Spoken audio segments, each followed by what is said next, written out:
Alright, part 4, food and cook system. Again, this is my winter setup. Food is almost the same. There is a little bit of extras in here. We'll start with water bottle. I just use regular little 500 milliliter. I use 2 of these, and they're good because they're extremely lightweight and disposable. You don't care if one burns close to the fire or anything. My winter pot, as comparison, this is my summer pot. It's just a small little aluminum, very thin, holds 2 cups of water. It's more than enough. But during the winter you want to melt more snow to fill up your water bottles. You don't want to have to do that, you know, how many times, so I just use this bigger pot here. Straps just hold it in place. This thing here is a little compressed towel. You can find these at dollar stores, come in packs of 4. The towel is approximately this big when unfolded. Extremely light, disposable, very cheap. This is just a mesh bag that I use to transport.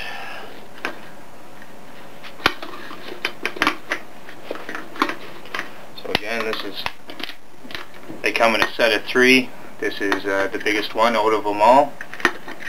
The foldable handle. I actually just sit this right into the fire on the coals, and I don't use any fuel to melt my snow for the water. So inside this I have a platypus, collapsible, as a spare water bottle with just a piece of rope tied around it. I can tie this around my neck and carry it underneath my jacket to keep the water from freezing if need be on long trips. Piece of cheesecloth. I just picked this up. I'm going to use this to strain. When you gather snow out in the bush, there's usually pine needles and stuff floating around in your water. So I'm just going to put this over top the cheesecloth, pour my water from the pot into here, strains out the pine needles and whatnot. Very lightweight. Takes up, it can pack anywhere. So let me just put these up to the side here again. So then I have a little plastic spoon. I even cut the handle so it actually sit nice inside my summer pot. So plastic spoon. A little small plastic cup. Now it does have measurements on the inside, goes up to 4 ounces, which helps me measure out water for my meals or hot chocolate. Extremely lightweight. A little foam pad with the scrub brush for cleaning out my pot. Very lightweight as well. Small bottle of dish soap for washing, or even washing up your hands or your face on multi-day trips. It's very nice to be able to clean yourself up the bush. And again, that goes with the camp towel. Right? So just a couple pieces of chewing gum, which I can also use the cardboard if needed to help start the fire. Okay, onto my stove. Just put this pot off to the side here. So what I've gone and done was made one of the tuna can stoves, or cat food stoves that you see on YouTube, but I don't use alcohol as my fuel. Let's take these out. So it's just a tuna can. I just used a hole punch, punched holes all the way around. And I use that. I have a little tiny piece of foil here. I use it as my ground reflector, and also when you're you're putting this on top of snow. So that goes onto here. Now these are solid fuel taps. They're used for emergency stoves. And you can actually buy these at the dollar store. There's a lot of useful stuff at the dollar store. This is one, well, it's a little blackened from being in there. They weigh approximately 5 grams a piece. You'll burn for 9 minutes. During the summer, one of these will boil 2 cups of water in relative ease. Depending on how cold the water is. If you just pulled it out of a fresh mountain stream and the water is really cold, it might take 2 tablets. During the winter though, I found it takes about 3 to 4 to boil a full pot of snow down to, I think it comes out to just around 2 cups or just over 2 cups, so it's enough for a meal. That's not cooking the meal though, that's just boiling the water. Well, I guess that's cooking the meal in a sense, depending on what you brought. So again, these that will give me enough for, there's 4 cooks with it. Here's another 4, so that's 8 cooks. Takes up very minimal space, and lightweight. They're also good for starting fires. You just light one end, like I said, it burns for 9 minutes, so if you got a lot of wet wood, yeah, you don't have to worry about keeping it going. So in combination with that, and I don't always carry this, and in the summer I probably wouldn't, but during the winter when you're trying to get the most out of your stove, very useful to have, and it only takes a couple minutes to make one. And I just ripped that one, so I'll have to make another one. So it's just a tinfoil windscreen. Stick around.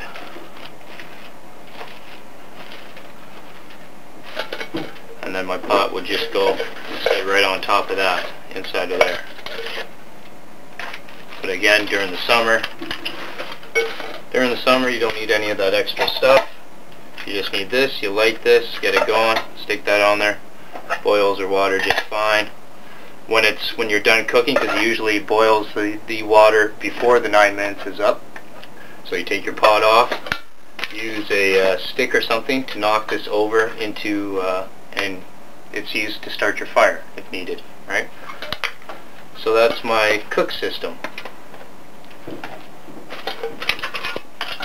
On to food, and a wooden stove, or a wooden spoon, sorry, because I do use the dehydrated food bags, and they are quite long, so I want to spoon. This little tiny spoon here just doesn't cut it. So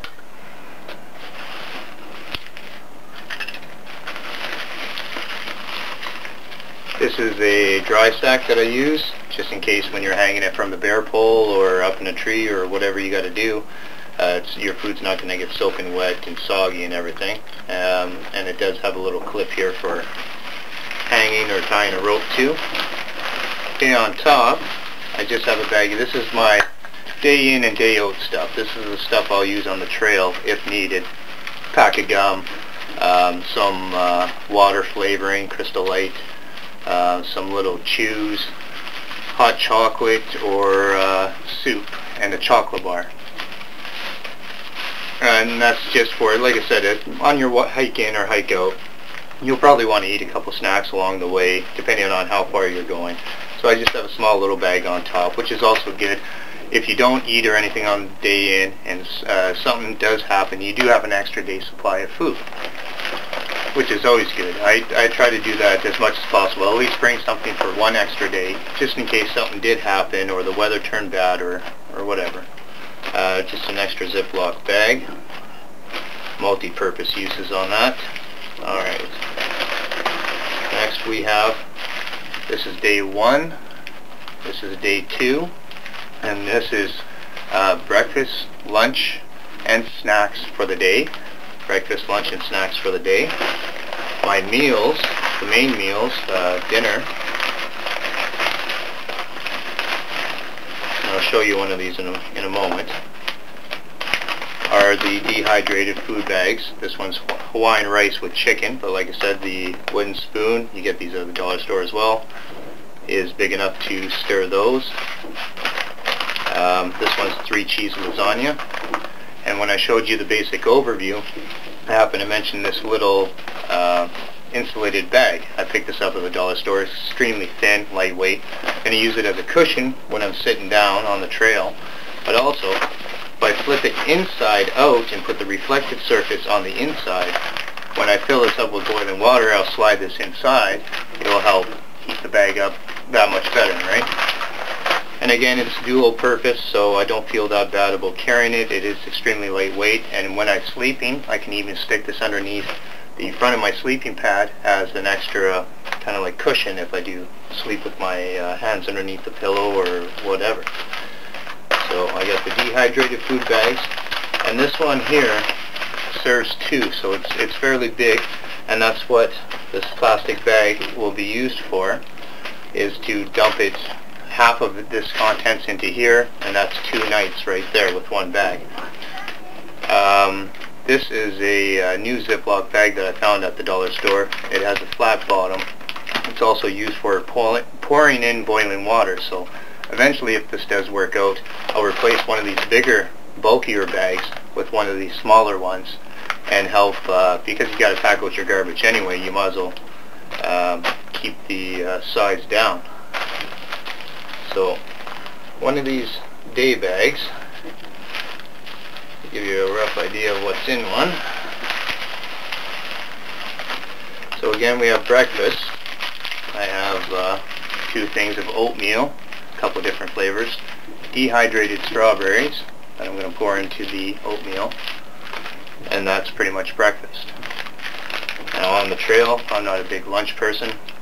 I have one of these fruit puree bars, which is good. It gives you tons of vitamins and carbs and whatnot. Cliff Bar for lunch. That's pretty much lunch right there. I do have a couple snacks, a couple extra chocolate bars if I need them throughout the day or at night. Some chews to chew on.